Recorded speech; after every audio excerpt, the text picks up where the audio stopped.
மாண்புமிகு உறுப்பினர் ஈஆர் ஈஸ்வரன்.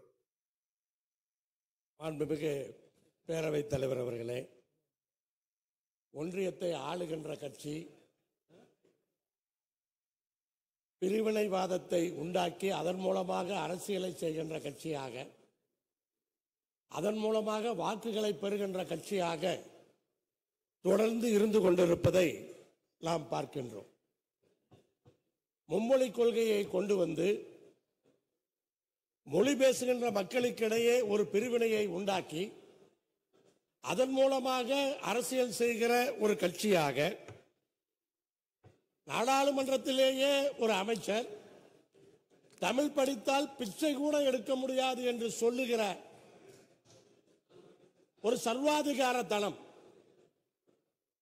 தமிழுக்கு எதிரான ஒரு நிலை பாராளுமன்றத்திலே உருவாகின்ற ஒரு நிலை, தொகுதி மறுவரையறை என்று கொண்டு வந்து மாநிலங்களுக்கிடையே ஒரு பிரிவினை, அதே போல நிதி ஒதுக்குவதில்லை. இன்றைக்கு உத்தரப்பிரதேசத்துக்கும் பீகாருக்கும் அதிகமாக ஒதுக்குகிறார்கள் என்று நாம் தொடர்ந்து குறிப்பிடுகிறோம். அப்ப நம்மை உத்தரப்பிரதேசத்துக்கும் பீகாருக்கும் எதிரான ஒரு மாநிலமாக உருவாக்குகிறார்கள். அப்ப அதன் மூலமாக மாநிலங்களுக்கிடையே அந்த பிரிவினையை ஏற்படுத்துகிறார்கள்.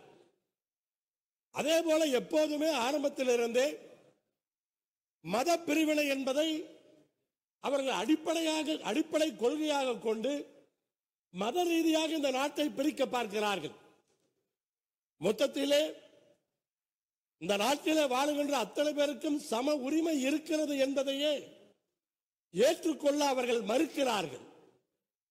அந்த சம உரிமையை நிலைநாட்டவில்லை என்று சொன்னால் தேசத்தினுடைய ஒற்றுமைக்கு பாதகம் ஏற்படும் என்பதை நினைவில் கொள்ள மறுக்கிறார்கள்.